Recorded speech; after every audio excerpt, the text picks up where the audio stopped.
नमस्कार, मैं हूँ याशिका और आप देख रहे हैं एएनएन न्यूज़ नेटवर्क। आज हम पहुँच चुके हैं प्रेस क्लब में, जहाँ पर हम आए हैं प्रेस कॉन्फ्रेंस के लिए। ये प्रेस कॉन्फ्रेंस रखी गई है फ़ोनोग्राफिक कंटेंट जो बढ़ता जा रहा है आए दिन। वहीं नेटफ्लिक्स और एक्स पर ये आरोप लगाए गए हैं कि वो फ़ोनोग्राफी को बैन करे और उन्हें बंद करे। बता दें, ये प्रेस कॉन्फ्रेंस के दौरान उदय माहौलकर ने क्या कुछ बताया वो आपको दिखाएंगे, साथ ही आपको बताएंगे कि क्या कुछ बैन होना चाहिए, वहीं उनके सजेशंस क्या है इसको रोकने के लिए। और बालाजी ने हमारे जजमेंट के पहले ही वो फुटेज जो है विड्रॉ कर लिया। पर एक फुटेज का सवाल है, उनकी तो गंदी बात नाम की एक सीरीज है, ऐसा नहीं सब ऐसे ही कर रहे हैं। फिर हम और अंदर उतरे, हम कहीं लगा कि भाई आप सिर्फ एकता कपूर को क्यों टारगेट कर रहे हो, आप सिर्फ और बालाजी को टारगेट कर रहे हो। आप एक उल्लू ऐप करके उनका एक आईपीओ आने वाला था, उसमें भी इंक्वायरी हमने स्टार्ट करवाई है अभी। उल्लू ऐप की 700 फिल्में हैं, 1.5 करोड़ डाउनलोड है। कितना आपका नुकसान हो चुका है आप सोच, इस टाइप की फिल्मों का 1.5 करोड़ डाउनलोड है उल्लू ऐप का। समझे आप कितना नुकसान आपको ऑलरेडी हो चुका है, समझे ना। तो कोई कहा कि आप दोनों को टारगेट कर रहे हो, तो हमने और इन्वेस्टिगेट किया तो हमको फिर नेटफ्लिक्स का मिला। नेटफ्लिक्स के अंदर पोर्नोग्राफी दिखाई जा रही है।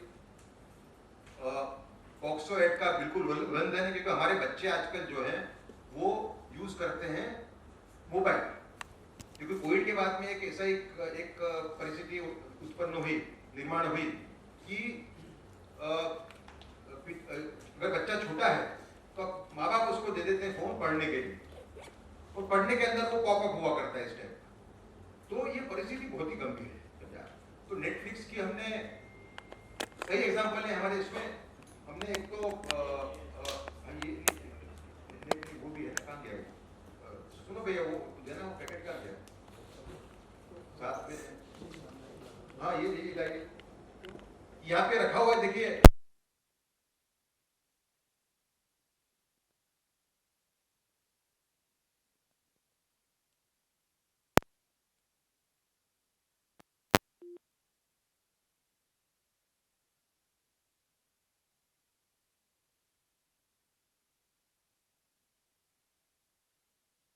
दूसरा हमने निकाला है एक्स का।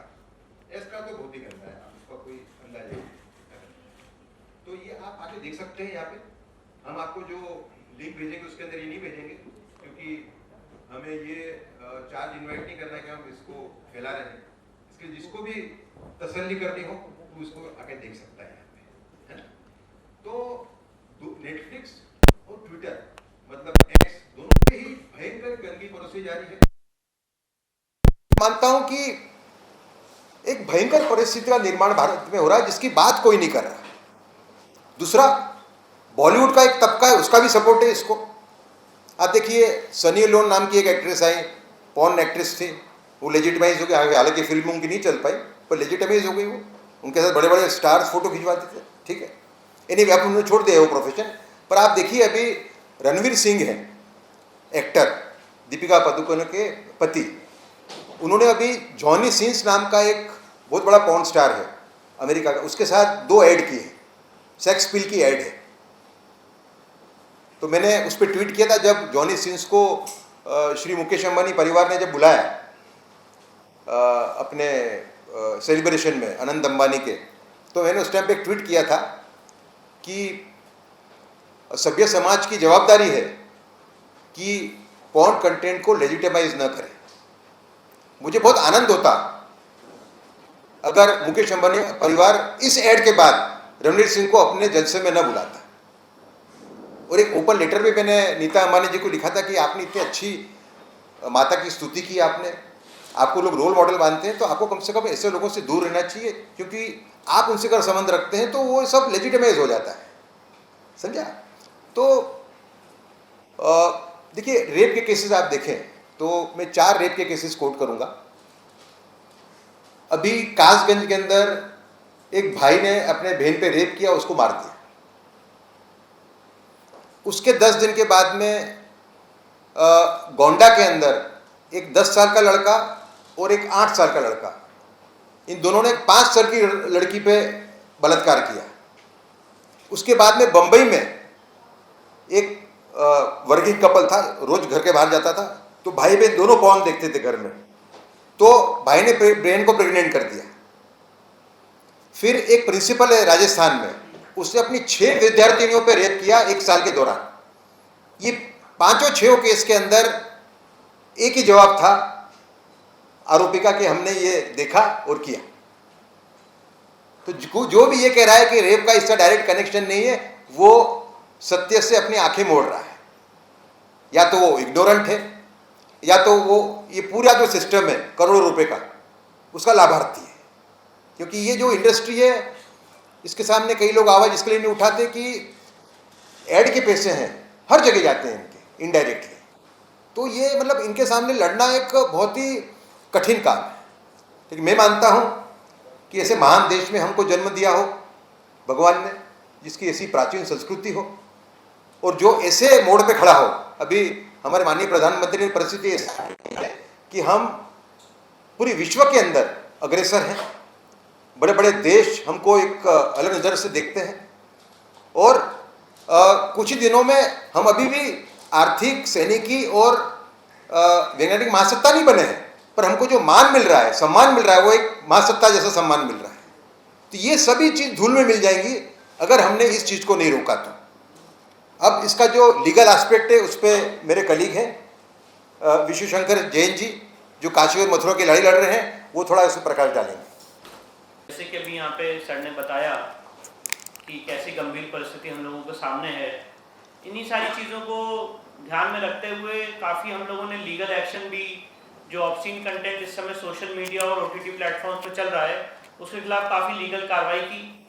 आईटी रूल्स के तहत मैं आपको बताना चाहता हूँ, उसका एक मैकेनिज्म बना हुआ है, 3 टायर सिस्टम है, कि जो ऐसा ऑब्सीन कंटेंट फैला रहा है, चाहे वो फेसबुक हो, एक्स हो, अलग अलग जो ओटीटी प्लेटफॉर्म्स हैं, उनके ग्रीवांस ऑफिसर के सामने पहले आप कंप्लेंट फाइल कर सकते हैं, और अगर कोई एक्शन नहीं लिया जाता है तो आप टायर 2 की कंप्लेंट फाइल कर सकते हैं। तो हमने पहले लेवल 1 की कंप्लेंट फाइल की, जब कोई एक्शन नहीं लिया गया तो लेवल 2 की कंप्लेंट फाइल की। लेवल 2 की कंप्लेंट फाइल करने के बाद जब वहाँ पे कोई एक्शन नहीं हुआ तो जो इंटर मिनिस्टीरियल कमेटी कहते हैं, लेवल 3 की कंप्लेंट, उसको भी हमने फाइल किया। पर हमने ये सारी चीज़ें करने के बाद ये पाया कि आईटी रूल्स 2021 इस तरह के ऑब्सीन कंटेंट को रोकने के लिए सफिशिएंट नहीं है, और एक प्रॉपर सेफगार्ड नहीं दे रहे हैं, या प्रॉपर मैकेनिज्म नहीं दे रहे हैं जिससे सारी चीज़ें रोकी जा सके। अब लीगल प्रोविजन क्या है? ऐसा नहीं है कि हमारे करंट सब क्लॉज 3 में ये ऑफेंस है अंडर द पॉस्को एक्ट। इसके बाद सेक्शन 292, 293, 294 आईपीसी में ये ऑफेंस है। Section 67, 67A, 67B of the IT act 2000 में ये ऑफेंस है। Section 3 and 4 of the indecent representation of women prohibition act 1986 के तहत ये ऑफेंस है। Section 5, 6, 16, 17, 19, 20 cable television networks act 1995 के तहत इसके ऊपर चेक और बैलेंसेज हैं कि इनको ना दिखाया जाए। इसके बाद सेक्शन 5 सब क्लॉज बी है सिनेमेटोग्राफिक एक्ट का, उसमें उसके ऊपर रिस्ट्रिक्शन है, और साथ ही साथ भारतीय संविधान में आर्टिकल 19 सब क्लॉज 2 में इसके ऊपर रीजनेबल रिस्ट्रिक्शंस लगाने का काम किया गया है। पर इतने सारे कानून होने के बाद भी ऐसा ऑब्सीन कंटेंट, जैसे कि सर ने यहाँ पे बताया, नेटफ्लिक्स पे भी आ रहा है और एक्स पे भी आ रहा है, और उसके साथ हमारे पास उसके फुल प्रूफ एविडेंसेस हैं कि इस तरह का ऑब्सीन कंटेंट नेटफ्लिक्स पे भी चलाया जा रहा है। और जो हमने प्रत्यावेदन बनाया है और जो सरकार को दिया भी है, उसमें सीरीज, उसका सेकंड, कितने सीरियल नंबर पे सारे कंटेंट्स हैं, वो सारी चीजें इसमें हमने मेंशन की हैं। और इतने सारे लीगल प्रोविजंस का ये उल्लंघन कर रहा है, इन सारी चीज़ों का भी हमने मेंशन किया है। और हम होपफुल हैं कि जो कंसर्न मिनिस्ट्री है वो उसके ऊपर स्ट्रॉन्ग एक्शन लेगी, और जो ओटीटी प्लेटफॉर्म पे जो इस तरह का पोर्नोग्राफी कंटेंट परोसा जा रहा है, इसको रोकेगी। और अगर नहीं रोकती है तो हम लोग आपस में डिस्कशन करके जो भी further legal course of action लेना है हम लोग आगे लेंगे। अब इसका सॉल्यूशन क्या है?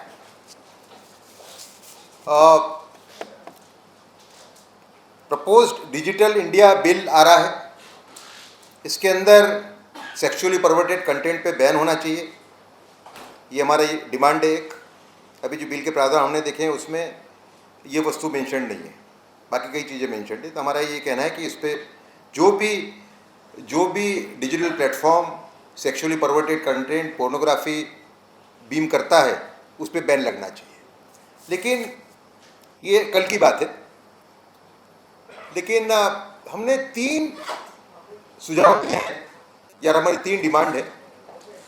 एक तो हम चाह रहे हैं कि ये भारत का सब में बड़ा खतरा, सब में बड़ा चैलेंज है, और इसको, इस चैलेंज के सामने लड़ाई जीतने के लिए हमें टफ लॉज लाने होंगे, वरना हम इसमें सक्सीड नहीं हो सकते। कि जो शेर है वो खून चाट चुका है, उसको मालूम है कि मैं ऐसा सस्ता परोसूंगा और पैसे कमा सकता हूँ मैं। तो अभी देखिए आपकी ये OTT को देख के 700 ऐसे प्लेटफॉर्म्स हैं, सोशल मीडिया प्लेटफॉर्म्स, जो फुट निकले ऐप्स, जो प्रोस्टिट्यूट्स को, ऑल गर्ल्स को हायर करते हैं, शूटिंग करते हैं और फिल्म रिलीज करते हैं। उत्तर भारत में इनका सेंटर है मीरठ में फ्लैट्स के अंदर स्टूडियोज बने हुए हैं। एक फोटोग्राफर के ये लोग कम से कम एक दिन के 10 से 12 हज़ार रुपये देते हैं। मेरे एक पहचान वाले फोटोग्राफर हैं, मुस्लिम हैं, उनको ये ऑफर हुई थी, उन्होंने मुझे कहा कि उनको अच्छे संस्कार मेरे माता पिता ने दिए थे, इसके लिए मैं इसमें सरेंडर नहीं हूँ, वरना 10-12 हज़ार तो मेरे लिए बहुत बड़ी बात है रोज के। तो भयंकर परिस्थिति है। तो इसके लिए, इस परिस्थिति को निपटने के लिए बहुत ही सख्त कदम उठाने होंगे। तो हमने पहली बात की है लॉ ऑफ एथिक्स कोड की, इसको आप नोट करना चाहिए आपको। लॉ ऑफ एथिक्स कोड हमने कहा है कि एक लॉ ऑफ एथिक्स कोड बने सभी ऑडियो विजुअल प्लेटफॉर्म के लिए। वो अपने प्रियम्बल में ये कहे कि जो नुकसान विदेशी आक्रमणकारों ने नहीं किया भारत के समाज और संस्कृति को, उससे भी ज़्यादा नुकसान आप विपक्ष परोसने वाले कर रहे हैं। और वो जो जो लॉ है, वो कानून है, वो मर्यादा तय करे हर एक ऑडियो विजुअल फिल्म के लिए, थीम की, सीन की, कपड़ों की और भाषा की। इसमें थोड़ी मेहनत करनी पड़ेगी, कमेटी बिठा के कंसेंसस वाली। और उसका वायोलेशन अगर करता है producer, director, actor, actress, photographer, story writer, distributor और ब्रॉडकास्टर, तो उस पर रेप को बढ़ावा देने का और देश विरोधी प्रवृत्ति का चार्ज लगेगा। अमेरिका के अंदर ड्रग पेडलिंग, ड्रग स्मगलिंग, वो देश विरोधी प्रवृत्ति के रूप में देखा जाता है उसको, और वहाँ पे 50-50 साल की सजा है। तो हमने इसमें कहा है कि अगर इस लॉ का उल्लंघन करता है, ये 8 लोग मैंने बताए, तो उस पर रेप को बढ़ावा देने का और देश विरोधी प्रवृत्ति करने का चार्ज लगेगा। 4 महीने में ट्रायल होगी। हमारा एक बड़ा चक्कर होता है ट्रायल का, ट्रायल सालों साल चलती रहती है, इसमें 4 महीने में ट्रायल हो जाएगी। लेकिन अगर वो कन्विक्ट होता है तो उसको 10 से 20 साल की जेल की सजा होगी। 3 साल तक बेल नहीं मिलेगी। कोई ने मुझे कहा कि ये तो जो टेररिस्ट का जो लॉ है उसमें क्या बात करो, मैंने कहा कल्चरल टेररिस्ट ही है ये लोग। जो लोग हमारी जो नुकसान आक्रमणकार नहीं कर पाए, विदेशी आक्रमणकार, उससे भी ज़्यादा नुकसान करने वाले तो उससे भी ज़्यादा भयंकर लोग हैं। तो और इसमें हमने कहा है कि जैसे 498A के अंदर जो बर्डन ऑफ प्रूफ वो आरोपी पे होता है, ऐसा आरोपी पे होगा, और जो मटेरियल उसने मार्केट में डाला है बना के या उसको स्प्रेड करके, डिस्ट्रीब्यूट करके, वो भी उसको विड्रॉ करना पड़ेगा, वरना वो जेल में जाएगा। ये हमारा पहला है law of ethics code. Second हमने कहा है कि एक नेशनल कंटेंट कंट्रोल अथॉरिटी बने, जिसका एक ही काम होगा सेक्सुअली परवर्टेड कंटेंट को रोकने का। उसको पास जुडिशियल या क्वासी जुडिशियल पावर्स हो, और वो ये जो एक्ट है इसके अंडर भी बन सकता है, इसके अलावा भी बन सकता है। और तीसरा हमने कहा है जो तुरंत कर सकती है सरकार कि IT एक्ट में एक सुधार करें, और इस टाइप का जो मटेरियल है वो एक ग्रुप में डाल दें। वो ग्रुप की जो एक्सेसिबिलिटी है वो आधार कार्ड और फिंगरप्रिंट से लिंक कर दें, ताकि कौन क्या देख रहा है ये ऑफिशियली रिकॉर्ड हो जाएगा। और मेरे एक दोस्त हैं जो IT के एक्सपर्ट हैं, उन्होंने ये कहा है कि ये भी हो सकता है कि जिस वेबसाइट को उन्होंने एक्सेस किया है उस वेबसाइट से इनको मैसेज आ जाए कि आपने अभी हमारी वेबसाइट को एक्सेस किया। तो इससे एक मॉरल रोक लगेगी। लेकिन इसका जो परमानेंट सॉल्यूशन है वो लॉ ऑफ एथिक्स कोड है और setting up of national content control authority है, ऐसा मेरा मानना है। वो कहना चाहोगे आप? ठीक है, आप प्रश्न पूछ सकते हैं। जो नेटफ्लिक्स का लेटर है वो हमने भेजा है सेक्रेटरी INB को, और जो ट्विटर X का जो लेटर है वो हमने भेजा है सेक्रेटरी IT को। मीटी जिसको बोलते हैं MEITY, इंफॉर्मेशन एंड टेक्नोलॉजी, वो दोनों कॉपी आज ही हमने भेजी है। वो दोनों कॉपी हमने आज इंश्योर कर रहे हैं कि शाम तक जो मंत्री हैं, इन दोनों डिपार्टमेंट के एक ही मंत्री हैं, श्री अश्विनी वैष्णव जी, उनके पास दोनों कॉपियाँ पहुंच जाएंगी शाम तक। फिर अनुराग जी ठाकुर जी को मिला था, उन्होंने कुछ टेस्ट भी लिए थे, आपको याद हो तो, OTT के सामने। फिर हमने संतों को साथ में लिया है। स्वामी रामदेव योगा गुरु, वो हमारे बिल्कुल साथ हैं। उन्होंने एक ट्वीट भी किया था गए साल कि व्यभिचार बेचो पैसा कमाओ, ये जो लॉबी है इसके सामने देश एक हो और इनको शिक्षा करें। श्री माहौरकर की इस अभियान को मैं पूर्ण रूप से समर्थन करता हूँ। श्री रविशंकर जी का सपोर्ट है हमको, अवधेशानंद जी का भी सपोर्ट है, संत है सबका। एक परमात्मानंद जी हो गए जो हिंदू धर्म आचार्य सभा के प्रमुख हैं, को कन्वेनर है, उनका भी कन्वेनर है, उनका भी सपोर्ट है हमको। इनफैक्ट सब में पहले उन्होंने हमको सपोर्ट किया था। दूसरा, इसके देखिए हम सिर्फ ये लड़ाई नहीं लड़ रहे, हम एक जागरण फैलाने का भी काम कर रहे हैं कि इसमें एक आम नागरिक जागरूक हो। तो इसमें हमारे साथ गुजरात सरकार ने हाथ मिलाया है। मैं धन्यवाद करता हूं हमारे गुजरात के जो मुख्यमंत्री हैं भूपेंद्र भाई पटेल का। मैंने उनको सजेस्ट किया कि मैं पहले लास्ट ईयर हमने एक ये जो हमारा जो लड़ने का जो पूरा जो एक लीगल वाला पूरा जो सेक्शन है, इसके अलावा हमने जो एक जागरूकता फैलाने का जो हम काम करते हैं उसके भागरूप हमने गए साल सांस्कृतिक योद्धा पुरस्कार दिए थे save culture save Bharat foundation की तरफ से। माननीय योगी जी, मुख्यमंत्री उत्तर प्रदेश, और सुमित्रा महाजन जी, पूर्व लोकसभा स्पीकर, इन दोनों ने मिलकर अवार्ड दिए थे। 8 लोगों को दिए थे। विष्णु जैन को भी हमने दिया था अवार्ड, क्योंकि उस टाइम पे हमारे साथ जुड़े हुए थे, अभी तक जैसे जुड़े हुए हैं। और उसके बाद में जब मैंने भूपेंद्र भाई पटेल से ही बात की कि हम इस टाइप का अवार्ड दें, उन्होंने कहा कि ये काम तो सरकार का है, ये काम तो उदय भाई सरकार का है। ये एक काम करो, आप पैसा सरकार देगी, आप हमको सिर्फ डायरेक्शन दो। तो वहाँ पे हमने सांस्कृतिक योद्धा, गुजरात सांस्कृतिक योद्धा पुरस्कार, इस टाइप का स्कीम शुरू किया है सरकार ने। अभी गए साल हमने 8 लोगों को अवार्ड दिए, पैसे सरकार ने दिए। उनका जो यूथ विभाग है, यूथ एक्टिविटीज़ वाला, वो हमारे साथ जुड़ा और हमने बड़ा कार्यक्रम किया। उसमें मुख्यमंत्री आए, स्पोर्ट्स मंत्री आए, होम मिनिस्टर आए उसके अंदर, और 8 जनों को हमने पुरस्कार दिया, ऐसे लोगों को जो इसमें जागृति फैला रहे थे और जागृति फैला के एक लड़ाई लड़ रहे थे। अब हम उसको सूरत में करेंगे, बड़ौदा में करेंगे, राजकोट में करेंगे, और माननीय मुख्यमंत्री जी ने ये कहा है कि इसको डिस्ट्रिक्ट लेवल पे भी हम कर सकते हैं। इनाम इनाम भी हमने काफ़ी रखा, 1 लाख रुपए इनाम है उसका। तो मैंने कहा, हमने कहा कि सोचा कि जो इनाम की रकम है वो डिस्ट्रिक्ट लेवल पे कम कर देंगे, डिस्ट्रिक्ट लेवल के ऊपर भी जागृति फैलाने की आवश्यकता है। ये दूसरा हमने बहुत बड़ा कारण किया। लोग कहते हैं कि इसमें युवा नहीं जुड़ेगा, ऐसे सोचने वाले लोग हैं। तो मैं ये पूछता हूँ कि ससुर बहू का व्यभिचार, इस टाइप की फिल्म युवा सपोर्ट करता है? शिक्षक विद्यार्थी का व्यभिचार, इस टाइप की फिल्म कोई सपोर्ट करता है? गलत बात है। 100 में से 1 आदमी हो सकता होगा, 99 इस मुहिम को, इस अभियान को सपोर्ट करेंगे। तो हमने गुजरात के अंदर एक सुझाव और दिया मुख्यमंत्री जी को। हमने कहा कि एक गुजरात सांस्कृतिक वक्तृत्व स्पर्धा का आयोजन किया जाए, जिसमें कॉलेजों को साथ में लिया जाए। तो ये आयोजन अभी हुआ कुछ महीने पहले, जिसमें 600 कॉलेज ने भाग लिया, गुजरात की 600 कॉलेज, और 5500 विद्यार्थियों ने भाग लिया। पहला इनाम था 1 लाख, दूसरा इनाम था 71,000, तीसरा इनाम था 51,000। और बाद में जब मैं जो 33 फाइनल में आए फाइनलिस्ट, उनका सबका मैंने सुना, तो मुझे लगा कि इनमें अंतर सिर्फ 19-20 का है, इनाम 3 जनों को मिलेगा। तो मैंने मुख्यमंत्री जी से कहा कि मैंने कहा मुझे बहुत बुरा लग रहा है कि इनको इनाम नहीं मिलेगा, तो मैं इनको सेव कल्चर से भारत फाउंडेशन की तरफ से 5-5 हज़ार रुपये का कंसोलेशन प्राइज देने का मैं अनाउंसमेंट करूँगा। उन्होंने फिर से उन्होंने कहा कि प्राइज़ हम देंगे। तो मैंने कहा आपको भी 10,000 देने चाहिए। तो जो 30 लोग थे जिनको अवार्ड नहीं मिला, उनको 10-10 हज़ार रुपये मिले सरकार की तरफ से। तो ये काम भी हम कर रहे हैं। हमारा ये मानना है कि इसके अंदर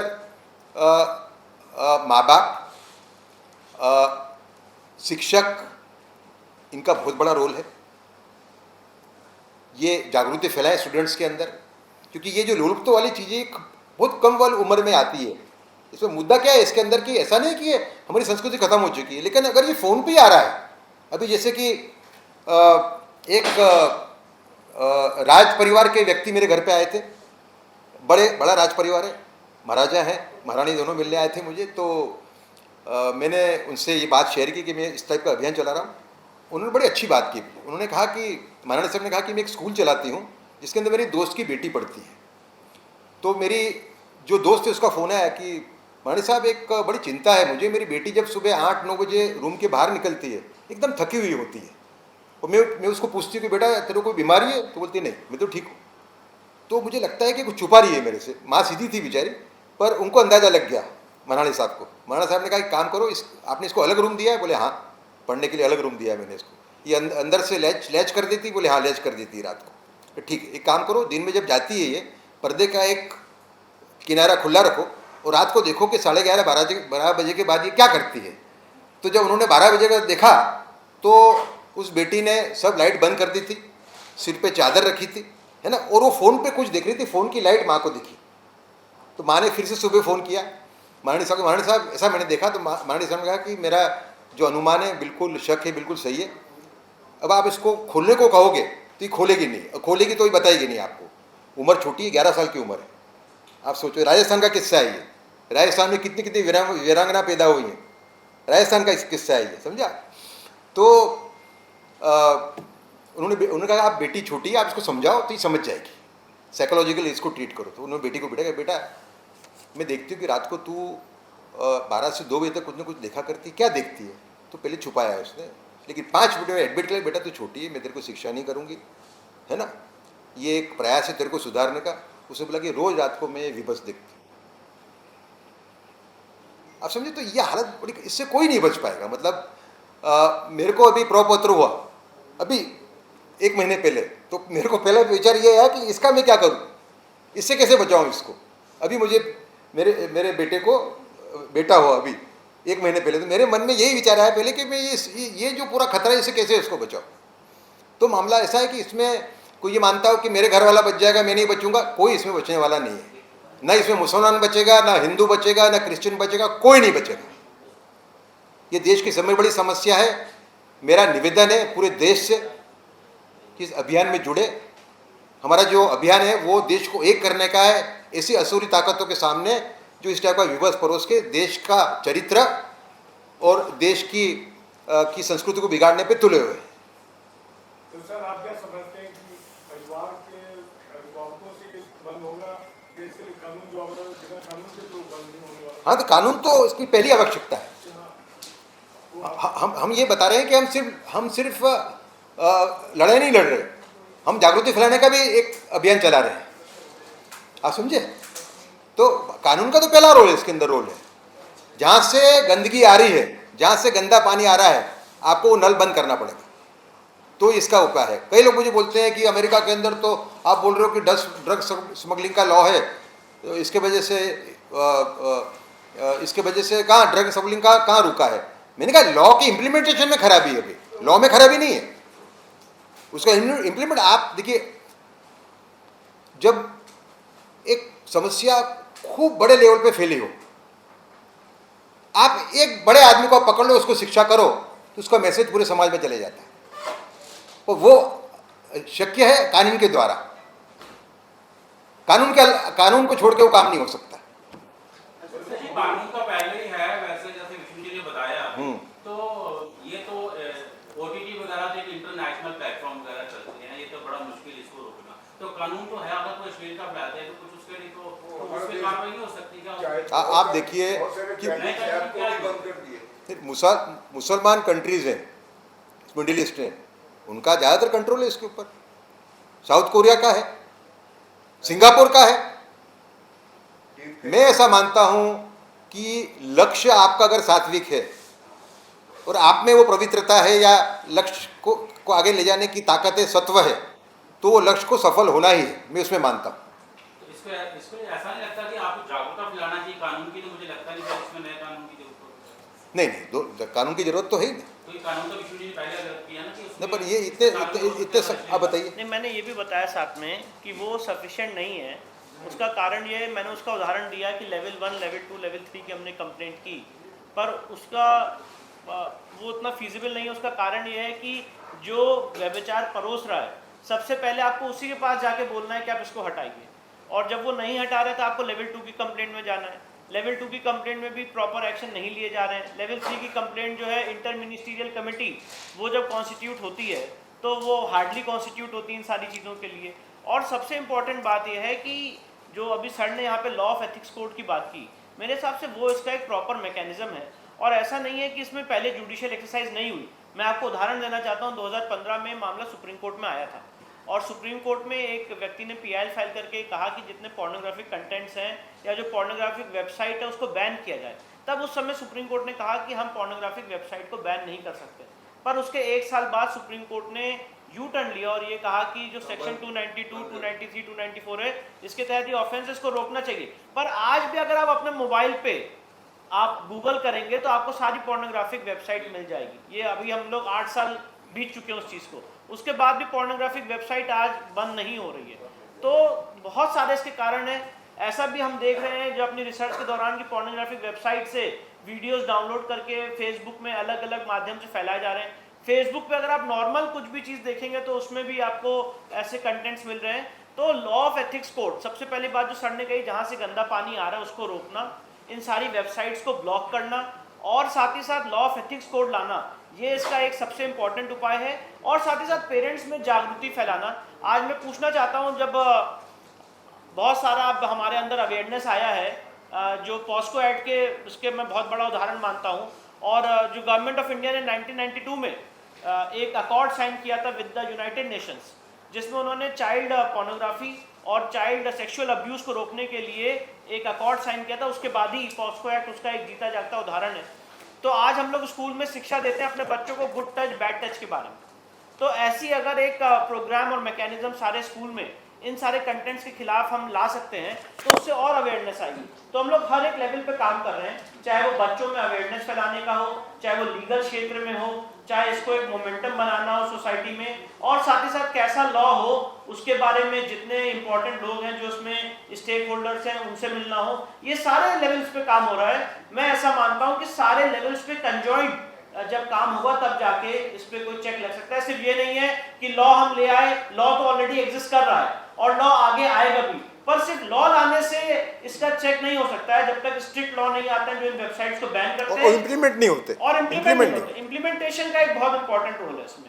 और साथ ही साथ जो हमारे पेरेंट्स हैं, जो स्कूल है, कॉलेजेस हैं, उनमें एक अवेयरनेस फैलाना, जैसे सर ने अभी मुहिम आपके सामने रखी कि डिस्ट्रिक्ट लेवल से लेकर गुजरात में अलग अलग जगह पे काम छेड़ा जा रहा है। तो इसीलिए आज हम लोग आपके समक्ष हैं कि ये आपके माध्यम से हम लोग जागृति फैला सकें, एक जो मैसेज है अपनी सोसाइटी को बचाने के लिए आपके माध्यम से सोसाइटी को दे सकें। गवर्नमेंट के हमने रिप्रेजेंट किया है कि गवर्नमेंट इसमें अप्रोप्रिएट एक्शन ले, और हमें पूरी उम्मीद है कि जो प्रेजेंट गवर्नमेंट है वो इस रिप्रेजेंटेशन के ऊपर अप्रोप्रिएट एक्शन लेगी, और अगर नहीं लेती है कोई भी कारण हो जो भी उसका, तो उसके खिलाफ जो भी लीगल कार्रवाई है वो हम आगे बढ़ाएंगे। पर हमें लगता है हम अपना प्रयत्न कर रहे हैं, पर अगर इसमें समाज जागरूक होगा और सब मिलजुल के प्रयत्न करेंगे तो इसमें काफी इंपॉर्टेंट एक हम लोग काम कर सकते तो ये आपकी पब्लिकेशन कौन IT एक्सपर्ट है? जैसे अभी सर ने बताया, जेम्स ऑफ बॉलीवुड के संजीव नेवर जी हैं, डेटा साइंटिस्ट है। डेटा साइंटिस्ट हैं। संजीव नेवर जी आ नहीं पाए आज, लेकिन वो बहुत ही मतलब IIT, अभय शाह जी, हाँ, स्वाति गोयल जी, IIT गुवाहाटी के पढ़े हुए, IIM कलकत्ता के पढ़े हुए, तो वो हमारे एक तरीके से टेक्निकल हैंड है। स्वाति गोयल शर्मा एक पत्रकार है, वो हमारे साथ में है। अभय शाह करके बहुत ही गुजरात के हैं, बहुत ही भारत बहुत ऊंचाइयों पे होता, वो लीन हुए 2012 में। उन्होंने एक बहुत बड़ा संस्कृति जागरण का काम किया है गुजरात में, तपोवन विद्यापीठ की स्थापना करके।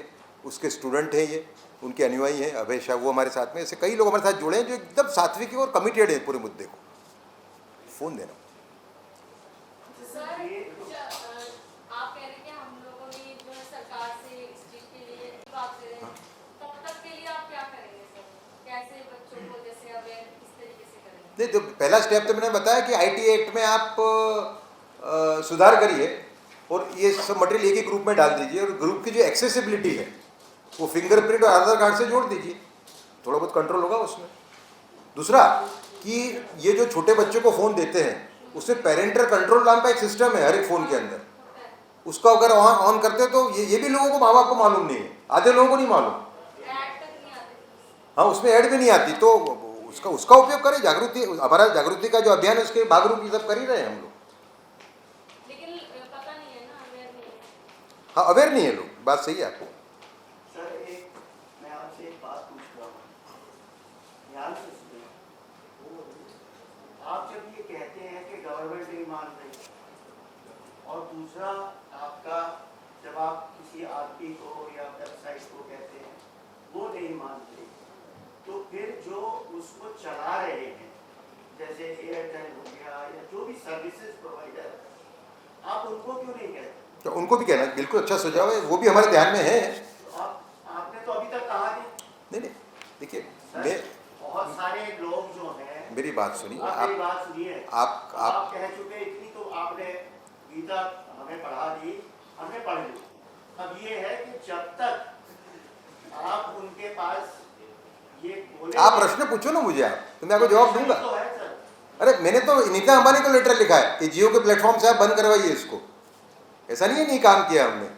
सर यदि वो पर लीगल बाइंडिंग है ही नहीं तो हाँ? कैसे होगा? क्या? लीगल बाइंडिंग नहीं है हाँ? तो why anybody will accept what you हाँ, तो उसमें हम सोचेंगे और सोचेंगे उसमें। बात वो लेटर जो भारत सरकार इतने 6 साल से ये डिजिटल एक्ट पे अभी मंथन चल रहा है, अभी भी आप ही जानते हैं, पक्का नहीं है कि वो 26 में 25 में 24 में अभी आएगा कि नहीं आएगा। It has been going on since last minister who has been talking about it. Where do we, how do we, you as a society and we as a public can convince the government and minister? We are trying to, as he told, as he shared with you, that if the government doesn't act now, we will take recourse to legal action further. Feel that it will take another 5 years to get settled. आप अब court जाएंगे तो 10 साल और लग जाएंगे। ना ऐसा नहीं कहीं तो होता। शुरुआत होगी। नहीं, मैं पूछ रहा हूँ एक आम नागरिक के अलावा पास और क्या अधिकार? आज हम कॉन्स्टिट्यूशन में हम क्या कर सकते हैं? अगर कॉन्स्टिट्यूशनली फ्रेमवर्क में कहीं से तो शुरुआत होगी। अगर हम ऐसे ही जो आप बात कह रहे हैं बिल्कुल सही कह रहे हैं आप वरिष्ठ। सर वो प्रोटेस्ट कौन कर रहा है? जिसका काम नहीं हो रहा वही प्रोटेस्ट कर रहा है ना। नहीं, हम ये कह रहे हैं जैसे पोर्नोग्राफिक कंटेंट जो आ रहा है, ऑब्सीन कंटेंट आ रहा है, इसको रोकने के लिए हम ये सारे अध्ययन आपके सामने लेके आए हैं। अगर नहीं होता है तो हम कोर्ट जाएंगे। अब कोर्ट में कितना समय लगता है ये तो ईश्वर जाने। आप कह रहे हैं 10 साल लग सकता है, हो सकता है अगर हमें ईश्वर ने शक्ति दी, हो सकता है 6 महीने में हो जाए। तो ये कोर्ट में कितना समय लगेगा, ये बड़ा एक डिबेटेबल प्रश्न। ये मटेरियल तो हिला देने जैसा है मटेरियल, अगर कोई भी जज इसको देख लेगा। आपने एक बड़ा अच्छा प्रश्न पूछा, मैं उसका थोड़ा जवाब देता हूँ। आपने कहा कि आप एयरटेल या जितने ये सर्विस प्रोवाइडर्स हैं इनको आप क्यों नहीं अप्रोच करते? बिल्कुल सही बात है। अब इसमें एक थोड़ी सी टेक्निकल डिफिकल्टी है, हो सकता है हम दोनों एजुकेट होंगे। मैं ये नहीं कह रहा हूँ जो मैं कह रहा हूँ वही सही है। आप अगर नेटफ्लिक्स में, आज नेटफ्लिक्स का किसी को एक्सेस मिल गया, अब उसके सामने 100 सीरीज़ हैं, तो जो ऑब्सीन कंटेंट की सीरीज़ है, जब उसको एक्सेस मिल गया टू नेटफ्लिक्स, तो एक्सेस मिल रहा है थ्रू द सर्विस प्रोवाइडर, तो वो कैसे उस सीरीज़ पे जाने से रोकेगा? तो जब तक वो सीरीज़ नहीं रुकती है उसमें सर्विस प्रोवाइडर भी कुछ नहीं कर सकता। सर जो नेटफ्लिक्स है, मैं आपको उदाहरण दे रहा हूँ। नहीं लेनी पड़ती जैसे फिल्म वालों को लेनी पड़ती। नहीं, मैं आपको उदाहरण दे रहा हूँ, वही मैं बता रहा हूँ। जो आज के डेट में जो सेटअप है, आईटी रूल्स हैं, आईटी रूल्स में आपको अप्रोच करना है to the Netflix, then to the second tier, जिसमें ऑनरेबल जस्टिस सिकरी बैठे हुए हैं सेकेंड टीयर में। कि जो गरीब आदमी है वो बेचारे को ये जब पता चलता है कि इस काम में फटाफट पैसा आता है और पैसा खूब आता है, तो उसके लिए आप क्या कर सकते हैं? ये तो एक कम्युनिटी का या सोशल, इसको आप बुरा कह लीजिए, लेकिन इसके लिए आपके पास क्या एक उसको जो आप इतना पैसा, आप प्रोस्टिट्यूशन बेच के पैसा नहीं कमा सकते भाई, गरीब हो या नहीं हो। थाईलैंड में तो लोग रोज यहाँ से जाते तो हमको थाईलैंड थोड़ी बनना है भाई। गलत आपका सुझाव है एकदम। आप वहाँ पे जाके वो बनाए, यहाँ पे ने डिस्कस किया। आर्टिफिशियल इंटेलिजेंस ऑलरेडी मोबाइल में आ चुके हैं। मैं वही कह रहा हूँ कि जब एक शुरुआत होगी, आज 2015 में एक व्यक्ति सुप्रीम कोर्ट पहुंचा था आज से 9 साल पहले, जिसमें पोर्नोग्राफिक वेबसाइट्स को बैन करने की मांग की गई थी। तब ये बोला गया था that we can not enter into the bedrooms.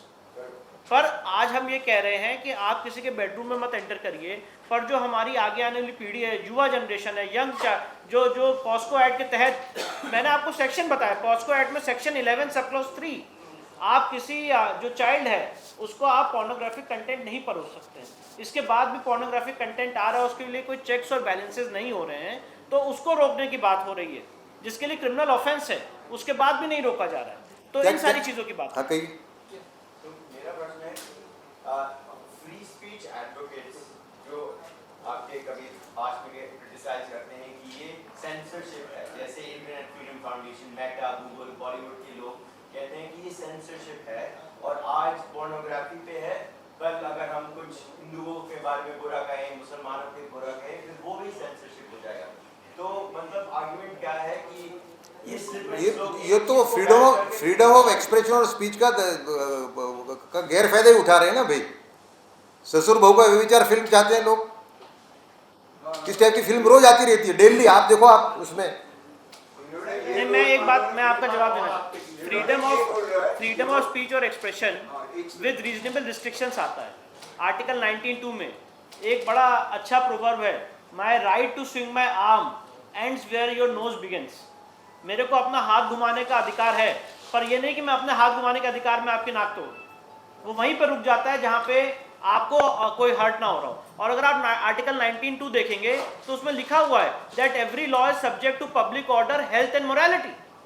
Morality शब्द यूज किया भारतीय संविधान ने आर्टिकल 19(2). पर वो सब्जेक्टिव है, सब्जेक्ट टू नहीं, every law is subject to public order, health and morality.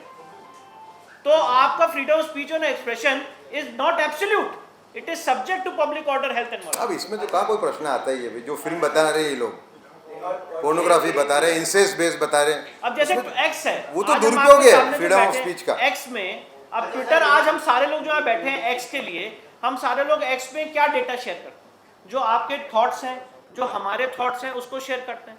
पर अगर आज एक्स में पोर्नोग्राफिक कंटेंट आ रहा है, तो क्या आपको लगता है कि ये बात हमें आके आपके सामने नहीं रखनी चाहिए या इसके बारे में आवाज नहीं उठानी चाहिए? और इसके लिए हम क्या करें? अगर आज नेटफ्लिक्स है, आप एक काम करो, इसको यहाँ पे देखो, आप मुझे दिखाना नहीं पब्लिक में, आप देखो कितना खराब बात है। ये एक्स में पोर्नोग्राफिक कंटेंट आ रहा है। अब जो एक्स, आप कोई भी आदमी क्या एग्री कर सकता है यहाँ पे, फॉरगेट अबाउट चाइल्ड, आज हम जितने लोग हैं जो एक्स में जुड़े हुए हैं, वो किस लिए एक्स में जुड़े? अपने पॉलिटिकल थॉट शेयर करने के लिए, अपने सोशल चीज़ों को शेयर करने के लिए, अपने अलग अलग कॉजेस को प्रोपोगेट करने के लिए। पर क्या एक्स का प्लेटफॉर्म पोर्नोग्राफिक कंटेंट के लिए हो सकता है? पर 2 हफ्ते पहले इलॉन मस्क, एक्स के सीईओ ने कहा है कि मुझे इस तरह का कंटेंट चाहिए ही चाहिए। अभी तो रूल चेंज किया, तो इसलिए मैं कह रहा हूँ ना, वो कह रहा है कि सेंसरशिप है, अगर ये निकालोगे तो मैं गुस्सा हो जाऊंगा। नहीं तो गुस्सा होने उसको बोलने दो ना भाई, हमारे हम हमारा व्यू रखेंगे ना। हमारे भारत में do you want us to follow Elon Musk? मैं बस अदर साइड, नहीं, I am just saying we are demanding a ban on both Netflix and X. ऐसा नहीं लगता कि चुनौती है बहुत बड़ी, क्योंकि ये तो अंतर्राष्ट्रीय स्तर से मामला जुड़ा हुआ है, तो ऐसा लगता है बहुत बड़ी चुनौती है जो आप, जो चुनौती हो सकती है। और मेरा दूसरा प्रश्न है, टिकटॉक बैन किया ही है सरकार ने, नहीं किया क्या?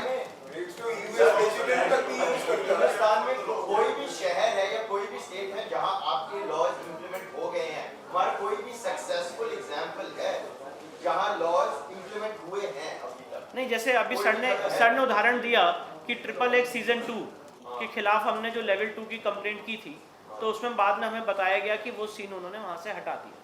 तो अगर ऐसा नहीं है, प्रयास किया जाएगा। आज के लीगल सेटअप में चुनौतियाँ हैं, पर काफ़ी ज़्यादा चुनौतियाँ, उसमें भी ये प्रयास सक्सेसफुल हो रहा है, इसका हमारे सामने उदाहरण है। हमको 3 सक्सेस मिले हैं, एक 57 सोशल मीडिया हैंडल और 18 OTT सरकार ने बैन किया आज से 2.5 महीने पहले। दूसरा, ओल्ड बालाजी ने ये सीन को विड्रॉ किया हमारी कंप्लेंट के बाद। और तीसरा, उल्लू ऐप जो 160 करोड़ का IPO लेके आ रहा था, उसके अगेंस्ट में हमने कंप्लेंट की सेबी में, मिनिस्ट्री ऑफ IT के अंदर, दोनों से इंक्वायरी बैठी, इंक्वायरी चल रही है उनके सामने। हमने ये कहा है कि उनका जो प्रोस्पेक्टस था सेबी के सामने कि वो क्या प्रोडक्ट लेके आ रहे हैं, उसमें उन्होंने छुपाया था कि हम उनका प्रोडक्ट क्या है, असली प्रोडक्ट क्या है। तो यहाँ आपने देखा कि उदय माहौलकर ने क्या बताया, वहीं फोनोग्राफी कंटेंट को कैसे रोका जा सकता है, उनके इस चीज़ को लेकर क्या प्रयास हैं, वहीं बैन होगा नेटफ्लिक्स या नहीं, क्या एक्स बैन होगा या नहीं, ये एक बड़ी डिबेट है इस पे। लेकिन आपको ये वीडियो कैसा लगा और आपको क्या लगता है, इस पर आपकी क्या राय है, वो हमारे वीडियो के कमेंट बॉक्स में ज़रूर बताएं। और देखते रहें ANN न्यूज़ नेटवर्क। मैं याशिका, कैमरा पर्सन निखिल के साथ, दिल्ली।